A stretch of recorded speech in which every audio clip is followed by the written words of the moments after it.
এর ইমিডিয়েট আগের ভোটে যেখানে এসেছিলাম আমি গৃহবন্দী ছিলাম। পুলিশ বাহিনী আমাকে বাড়ির মধ্যে আটকে রেখেছে, ঘর থেকেই বেরোতে পারিনি 16 দিন, নির্বাচনের দিন নিজের ভোটও দিতে পারিনি। তো 16 বছর পর ভোট দেওয়ার যে একটা অভিজ্ঞতা, এটা খুবই আনন্দদায়ক আমার জন্যে।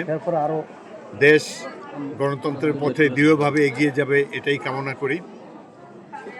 এখন পর্যন্ত কোনো অবাঞ্ছিত ঘটনার খবর এখনও আসেনি, তবে কিছু কিছু কেন্দ্রে জামাতে ইসলামের সমর্থক বা তাদের কর্মকর্তারা প্রচুর টাকা নিয়ে প্রবেশ করেছে। দু একজনকে পুলিশকে অবহিত করা হয়েছে। বদরপুরে একটি কেন্দ্রে 2 লক্ষ টাকা নিয়ে একজনকে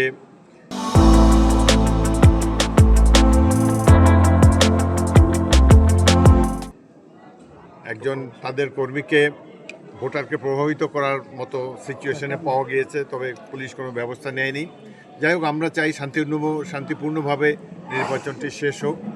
এই নির্বাচনের উপরে বাংলাদেশের ভবিষ্যৎ নির্ভর করে। আমরা কি গণতান্ত্রিক রাষ্ট্র হিসাবে টিকে থাকব, নাকি কেবলমাত্র পরাশক্তির ক্রীড়নক হিসাবে টিকে থাকব, সেটি ভোটাররা নির্ধারণ করবে। বাংলাদেশের জনগণের উপরে আমার পুরোই আস্থা রয়েছে এবং সারা দেশে এখন পর্যন্ত শান্তিপূর্ণভাবেই নির্বাচন অনুষ্ঠিত হতে যাচ্ছে। শান্তিপূর্ণ নির্বাচন হওয়ার প্রধান কারণ হলো নির্বাচনে সাধারণত যারা গণ্ডগোল করে, সহিংসতা করে, তারা এখন প্রতিবেশী দেশে পালিয়ে আছে। এই কারণেই প্রধানত ভোটটা এখন পর্যন্ত সুষ্ঠু আছে।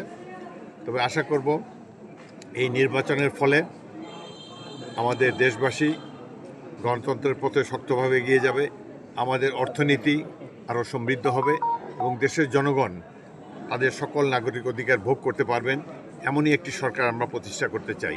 আমার দল বিএনপি যদি রাষ্ট্র ক্ষমতায় যায়, তাহলে ইনশাল্লাহ এদেশের জনগণ একটি নতুন বাংলাদেশ দেখতে পাবেন।